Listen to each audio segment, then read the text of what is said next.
नमस्कार बंधुरा आमी एआर एंड आपनारा देखছেন job career West Bengal YouTube channel. तो आजकेर এই ভিডিওটিতে আমি আপনাদেরকে West Bengal state health and family welfare সমিতি যেটা স্বাস্থ্য ভবন সল্টলেক সেক্টর 5 বিধাননগর কলকাতাতে অবস্থিত, সেখান থেকে এর আগেও অনেকগুলি নোটিশ আমি আপনাদেরকে বলেছি যে project coordinator, district health manager এই সমস্ত পোস্টের উপর বিজ্ঞপ্তি আপনাদের বলেছি। তো আজকের এই ভিডিওটিতে আমি আপনাদেরকে আরও একটি যে নতুন vacancy program manager urban health পোস্টের ওপর, তো এই পোস্টের ওপর কবে থেকে ফর্ম ফিল আপ চালু হচ্ছে বা ফর্ম ফিল আপ ফিস কত রয়েছে, এডুকেশনাল কোয়ালিফিকেশান কী লাগছে, এজ লিমিট আপনার কত থাকলে আপনি আবেদনটি করতে পারবেন।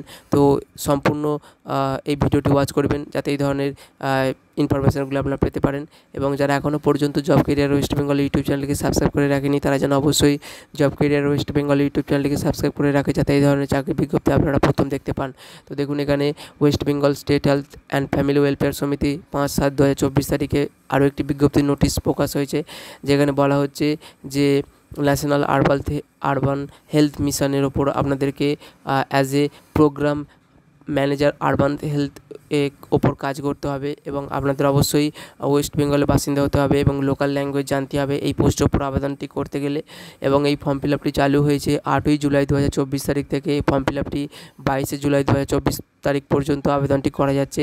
এই পোস্টের ওপর শুধুমাত্র SC/ST ক্যান্ডিডেটদেরকেই নেওয়া হচ্ছে, যেহেতু এখানে মেনশন করা রয়েছে যে দুটি পোস্ট, একটি ST ক্যান্ডিডেটদের ক্ষেত্রে এবং একটি SC ক্যান্ডিডেটদের ক্ষেত্রে। এখানে অ্যাপ্লিকেশান ফিস 50 টাকা করা হয়েছে রিজার্ভ ক্যাটাগরির জন্য। এবং এখানে যে রিমিউনারেশন যেটা বা স্যালারি বলা রয়েছে সেটা হচ্ছে 40,000 টাকা পার মান্থ হিসাবে। প্লেস অফ পোস্টিং যেটা বলা রয়েছে যে আপনাদেরকে ওয়েস্ট বেঙ্গলের যে কোনো ডিস্ট্রিক্টে হেডকোয়ার্টারে কিন্তু আপনাদেরকে এই as a program manager urban health রূপে আপনাদেরকে কাজটি করতে হচ্ছে। এবং এখানে ইসেনশিয়াল এডুকেশনাল কোয়ালিফিকেশান হিসাবে যেটা বলা রয়েছে যে আপনাদের অবশ্যই যেন MSc থাকে লাইফ সায়েন্সের ওপর। লাইফ সায়েন্সের যে কোনো, যেমন বোটানি, জুলজি বা human physiology, physiotherapy, microbiology, biochemistry, biotechnology and bio informatic, অর্থাৎ লাইফ সায়েন্সের যে কোনো শাখার ওপর MSc থাকলেই হবে। এবং অথবা ডিগ্রি ইন ডেন্টাল অর্থাৎ BDS থাকলেও হবে এই পোস্টের ওপর আবেদন করতে গেলে। অথবা পোস্ট গ্রাজুয়েট ডিগ্রি থাকলেও হবে হসপিটাল অ্যাডমিনিস্ট্রেশন বা হসপিটাল ম্যানেজমেন্টের ওপর। এবং সাথে কম্পিউটারের ওপর MS অফিসে যেন প্রফিসিয়েন্সি থাকে। এবং আপনাদের যারা PhD ডিগ্রি জন্য ইতিমধ্যে আবেদন সার্টিফিকেট পেয়েছেন তাদের ক্ষেত্রে কিন্তু আরও সুযোগ সুবর্ণ সুযোগ, যেহেতু এখানে বলা রয়েছে যে special weightage given to the PhD candidate. Okay, এখানে বলা হচ্ছে যে সিলেকশন কীভাবে করা হবে। দেখুন, এখানে প্রোগ্রাম ম্যানেজার আরবান হেলথের ওপর যে সিলেকশানটা যেভাবে করা হচ্ছে 75% আপনার অ্যাকাডেমিক কোয়ালিফিকেশানের ওপরই কিন্তু নাম্বার দেওয়া হবে।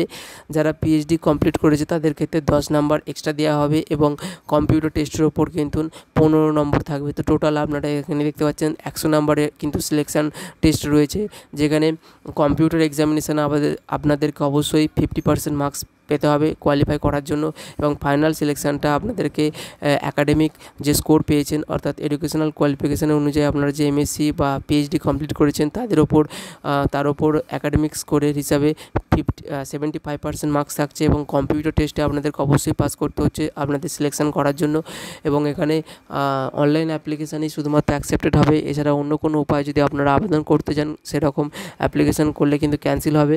এখানে অনলাইন অ্যাপ্লিকেশান করার সময় এটা মনে রাখবেন যে সিগনেচার এবং ফটোগ্রাফটা খুব ভালোভাবে আপলোড করতে হবে, কারণ ফটোগ্রাফ বা সিগনেচার যদি কোনো রকম ব্লার বা বুঝতে না পারা যায় সেক্ষেত্রে কিন্তু আপনার পুরো অ্যাপ্লিকেশানটাই ক্যান্সেল হতে পারে। এবং এখানে আপনার সমস্ত সার্টিফিকেট কিন্তু অনলাইন অ্যাপ্লিকেশান যেদিন থেকে শুরু হয়েছে তার আগে যেন পেয়ে যান বা ইস্যু হয়ে যায়, ইস্যু যেন গভর্নমেন্ট দ্বারা ইস্যু করা থাকে। ওকে, এখানে কাস্ট সার্টিফিকেটও কথা বলা রয়েছে যে যেদিন থেকে এই অনলাইন অ্যাপ্লিকেশানটা শুরু হয়েছে তার আগে যেন আপনার কাস্ট সার্টিফিকেটটা ইস্যুড করা হয় গভর্নমেন্ট অফ ওয়েস্ট বেঙ্গলের তরফ থেকে বা ইন্ডিয়ার তরফ থেকে। যেহেতু এটা ওয়েস্ট বেঙ্গলের বাসিন্দা হতে হবে, তো আপনাদের সমস্ত সার্টিফিকেট কিন্তু ওয়েস্ট বেঙ্গল গভর্নমেন্টের কাস্ট সার্টিফিকেট থাকলে ভালো হয়। এখানে অ্যাপ্লিকেশান শুরু হয়েছে আমি বললাম 8ই জুলাই 2024 তারিখ থেকে এবং লাস্ট ডেট হচ্ছে 22শে জুলাই 2024 তারিখ পর্যন্ত। এখানে form fill up fee payment করার জন্য ক্রেডিট কার্ড, ডেবিট কার্ড বা নেট ব্যাঙ্কিং, ইউপিআই এই সমস্ত পেমেন্ট যে পদ্ধতি রয়েছে তার মাধ্যমে আপনারা পেমেন্ট করতে পারেন। এবং এখানে যে ওয়েবসাইটের মাধ্যমে আপনারা এই ফর্ম ফিল আপটি পেমেন্ট করতে পারবেন সেটা হচ্ছে westbengalhealth.government.in। আপনাদের এই অফিসিয়াল ওয়েবসাইটে গিয়ে সেখানে আপনারা প্রথমে অনলাইন রিক্রুটমেন্ট অপশানে আপনাদের প্রথমে রেজিস্ট্রেশন করতে হবে। তারপরে কিন্তু রিক্রুটমেন্ট অপশানে গিয়ে যে নোটিফিকেশানটি এখন রিলিজ আবেদন চলছে সেটা কিন্তু আপনাদের ফিল আপ করতে হবে, যেটা আপনাদের এখানে বললাম যে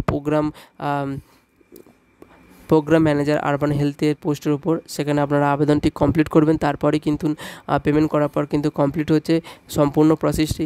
তো আজকের ভিডিওটি এই পর্যন্ত। ভিডিওটি যদি আপনাদের ভালো লেগে থাকে তাহলে অবশ্যই job career West Bengal YouTube চ্যানেলকে সাবস্ক্রাইব করে রাখবেন, যাতে এই ধরনের চাকরির বিজ্ঞপ্তি আপনারা প্রথম দেখতে পান।